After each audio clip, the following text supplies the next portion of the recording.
everyone, welcome to Exhibit. I'm Hereen Gandhi and today we have with us the Hyundai Exter.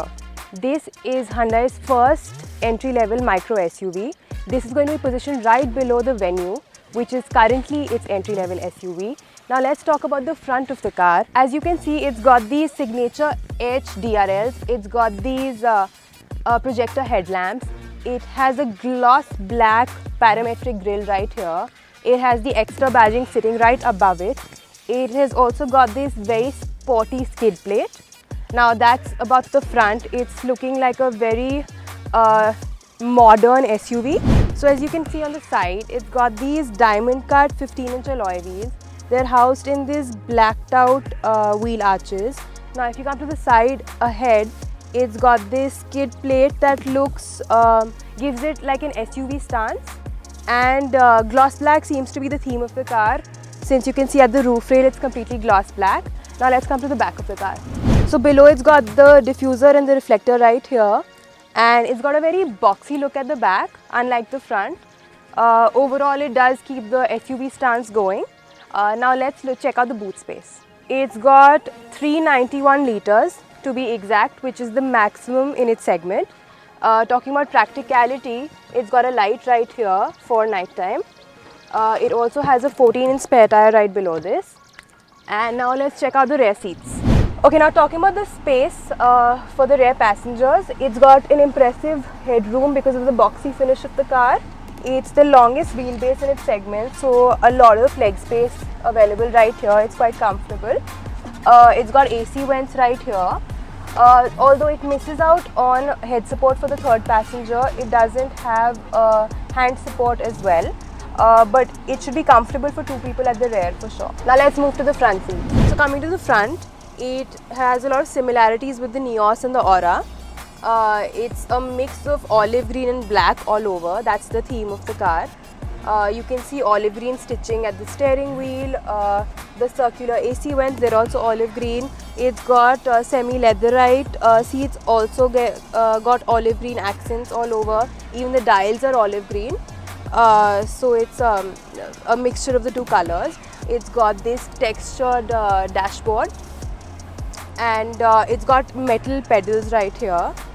And it's also got a sunroof. It's got a dash cam right here. And it's got a huge instrument cluster. It's got an 8-inch infotainment system. But a few things that it misses for me is a handrest. That's a major miss. Headrest is non-adjustable, and it does not support Android Auto and Apple CarPlay. That's also a major miss. But apart from that, the interior does pack a lot of features. Now let's see how it drives.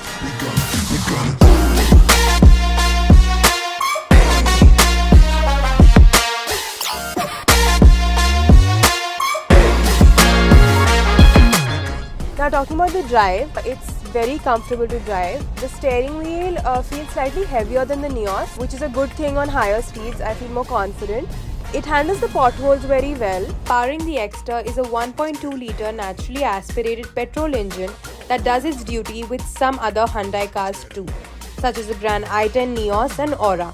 This motor churns out 82 bhp and 130 Nm of peak torque, paired with a 5-speed manual gearbox and an AMT. The Exter gets a bi-fuel CNG option as well in S and SX trim levels with a manual transmission. All variants come with 6 airbags, a seatbelt reminder, speed sensing auto lock, and ISOFIX child seat anchors, with most also equipped with ESC, ABS, EBD, brake assist, hill start assist, a reverse camera, and a tire pressure monitor. Then the gearbox is, I expected it to be a little more jerkier, but it's not.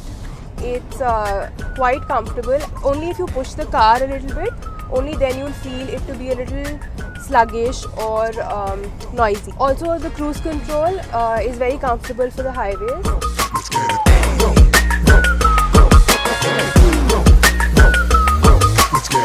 All in all, Exter could be better put as a product which is more enhanced than the Grand i10.